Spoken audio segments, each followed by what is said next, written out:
오늘 우리에게 주시는 하나님의 말씀은 사도행전 21장 15절에서 26절까지 말씀입니다. 이 여러 날 후에 여장을 꾸려 예루살렘으로 올라갈새 가이사랴의 몇 제자가 함께 가며 한 오랜 제자 구브로 사람 나손을 데리고 가니 이는 우리가 그의 집에 머물려 함이라.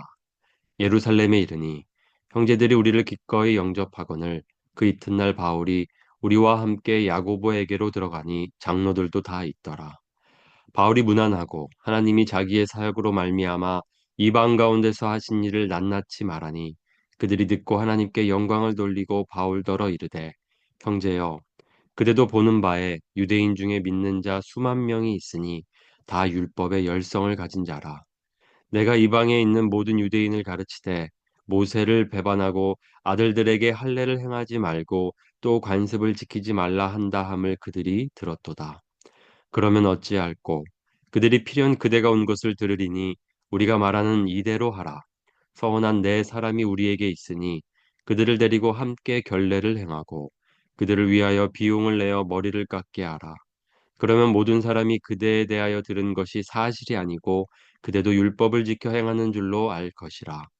주를 믿는 이방인에게는 우리가 우상의 제물과 피와 목매어 죽인 것과 음행을 피할 것을 결의하고 편지하였느니라 하니 바울이 이 사람들을 데리고 이튿날 그들과 함께 결례를 행하고 성전에 들어가서 각 사람을 위하여 제사 드릴 때까지의 결례 기간이 만기된 것을 신고하니라. 아멘. 그들을 얻을 수만 있다면 이라는 제목으로 오늘 말씀 함께 묵상하겠습니다. 바울이 예루살렘으로 가는 것을 사람들이 말렸습니다. 성령님께서 그곳에 가면 바울이 결박당하고 핍박받을 것을 예언해 주셨기 때문에 사람들은 그 길을 막았습니다. 가지 말자고 또 동료들도 얘기했습니다. 그러나 예루살렘 행을 그는 결심했습니다. 결박당할지라도 죽을지라도 가기로 그는 결심하고 그 길을 떠났습니다. 그리고 오늘 드디어 그 예루살렘에 도착합니다. 예루살렘에 이르니 먼 길을 빠르게 바로 예루살렘을 향해 왔습니다. 그리고 오늘 예루살렘에 도착했습니다. 예루살렘에서 이제 에, 야고보와 예루살렘 교회의 장로들을 만납니다. 이 야고보는 당시 이 예루살렘 교회의 리더였습니다. 그래서 예루살렘 회의에서도 이 야고보가 중요한 결정을 내리는 것을 볼 수 있었습니다. 바울은 이들을 만나고 그동안 있었던 일들을 다 이제 보고하게 됩니다. 하나님이 자기의 사역으로 말미암아 이방 가운데서 하신 일을 낱낱이 말하니 그들이 듣고 하나님께 영광을 돌리고 아, 바울의 3차 선교 여행의 시간이 약 6년이라고 봅니다. 6년 동안 바울 그리고 그 바울 선교팀을 통해서 하나님께서 하신 일들 그것은 바로 이방인을 구원하시는 하나님의 역사였습니다. 그 일을 두고 그들은 함께 기뻐했고 또 함께 하나님을 찬양했습니다. 그렇게 기뻐하던 중에 이제 한 가지 또 심상치 않은 일이 일어납니다. 누군가 바울에 대해서 어떤 소문이 있다는 것을 알리고 또 그 바울에 대해서 우려를 표하는 것을 볼 수 있습니다.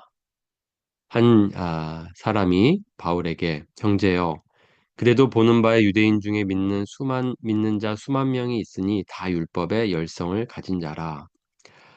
아, 예수님을 믿는 사람들 가운데 유대인들이 있었습니다. 그러니까 유대 그리스도인들이 수만 명이 있었는데 그들이 이 어떤 소식을 들었냐면 어떤 루머를 들었냐면 바울이 모세를 배반하고 사람들에게 이제 할례를 행할 필요 없다. 그리고 모든 관습을 지킬 필요 없다라고 했다는 것을 그들이 들었다는 것입니다. 아, 유대 그리스도인들 사이에 바로 바울에 대한 악성 루머가 퍼지고 있었습니다. 이것이 사실입니까? 바울은 정말 모세를 배반하고 또 사람들에게 할례를 행하지 말라고 하고 관습을 지키지 말라고 했습니까? 그렇지 않습니다. 바울은 유대인들을 위해서라도 아, 디모데를 디모데에게 할례를 행했던 사람이었습니다. 그리고 그 율법의 관습대로 나실인의 서원에 따라 그는 머리를 깎기도 했습니다. 그리고 로마서에서 그는 확실하게 이렇게 말합니다. 우리가 믿음으로 말미암아 율법을 파기하느냐? 그럴 수 없느니라. 도리어 율법을 굳게 세우느니라. 그는 율법을 폐기한 적이 없습니다. 율법 폐기론자가 아니고 오히려 우리가 믿음으로 말미암아 그 율법을 더 굳세게 하게 된다라고 말하고 있습니다. 그에게 할례와 율법에 대해서 중요하지 않은 것은 단 한 가지 이유입니다. 구원의 조건만 아니면 됩니다. 할례와 율법이 구원의 조건인 것은 그가 거부하고 또 그것은 이미 예루살렘 공의회를 통해서 함께 결의한 바입니다. 그러나 그 외에 할례와 율법에 대해서는 늘 그는 존중했습니다. 그는 할례와 율법이 유익하다라고 여겼습니다. 분명 그것은 루머, 잘못된 소문이었습니다. 그래서 이 우려를 표한 이 사람이 또 제안하는 것은 여기 서원한 네 사람, 나실인의 서원을 두고 하는 말입니다. 여기 네 사람이 있으니 그들을 데리고 가서 함께 그 정결 의식에 참여하고 또 그들을 위하여 머리 깎는 일에 비용을 대어주고 그래서 사람들에게 당신이 바울이 율법을 지킨다라는 것, 율법을 존중한다는 것을 보여달라고 제안하고 있습니다. 이런 제안이 아, 또 유익해 보입니다. 그래서 아, 바울은 이 악성 루머에 대해서 또 이 제안에 대해서 어떻게 반응합니까? 아마 바울은 억울했을 것입니다.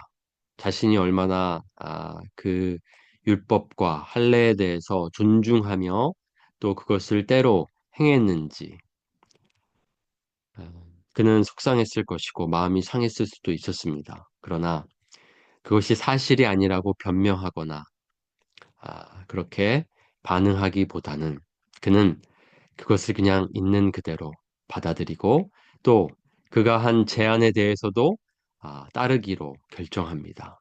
아무런 다른 반응 없이 곧바로 그는 그 제안대로 사람들을 데리고 가서 결례를 행하고 함께 행하고 또 나실인의 그 규례를 함께 옆에서 또 이렇게 따르게 됩니다. 바울의 이 반응을 우리가 좀 깊이 생각해 보면 좋겠습니다. 억울한 상황 가운데에 잘못된 소문이 그에 대해서 퍼져 있었지만 바울은 거기에 격렬하게 반응하지 않았습니다. 우리에게도 그런 일이 일어날 수 있습니다. 사실이 아닌데 그런 소식, 사람들에게 퍼질 수 있습니다. 그때 우리가 아, 일일이 찾아가서 변명하고 싶고 또 그 모든 것에 대해서 반응하고 싶지만 바울처럼 할 수 있으면 좋겠습니다. 그럴 수 있다. 그렇게 일이 되었다면 그들을 얻기 위해서라면 그들이 원하는 대로 하겠다라는 그 마음을 우리가 가지면 좋겠습니다. 이것이 바울의 정신이었습니다. 바울의 사역에 있어서 중요한 바울의 자세였습니다. 그들을 얻을 수만 있다면 그는 중요한 것을 지키고 중요하지 않은 것들은 굳이 그렇게 붙들고 싸우는 사람이 아니었습니다.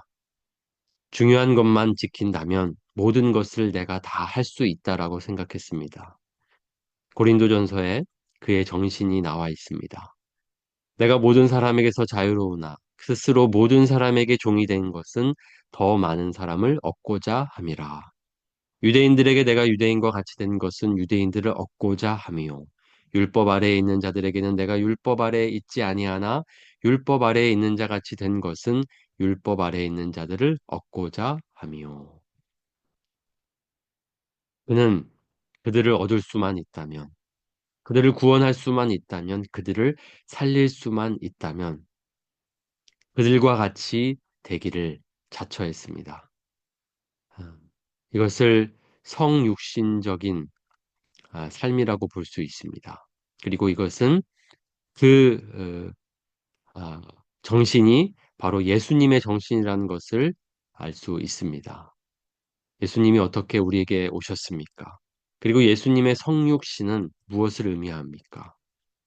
그는 근본 하나님의 본체시나 하나님과 동등됨을 취할 것으로 여기지 아니하시고 오히려 자기를 비워 종의 형체를 가지사 사람들과 같이 되셨고 예수님은 하나님이신데 왜 사람의 몸을 입고 오셨습니까? 우리를 얻기 위해서였습니다. 우리를 살리기 위해서였습니다. 성육신의 의미가 바로 여기에 있습니다. 우리를 얻기 위해서 예수님이 친히 육신의 몸을 입으셨다면 우리가 누군가를 얻기 위해서라면 무엇인들 못하겠습니까? 할 수 있습니다. 바울처럼 성육신적 삶을 살아가는 것이 오늘 하나님께서 우리에게 원하시는 뜻입니다. 그렇게 살아갑시다. 그렇게 누군가를 얻기 위해서라면 그들이 원하는 것, 그것이 중요한 것이 아니라면 맞춰주고 또 그들을 위해서 그들과 같이 되어 줍시다. 그러면 하나님께서 우리를 통하여 그들을 구원하실 것입니다. 그들을 살리실 것입니다. 자, 여러분 모두가 이렇게 성육신적 삶으로 하나님께 영광을 돌리면 좋겠습니다.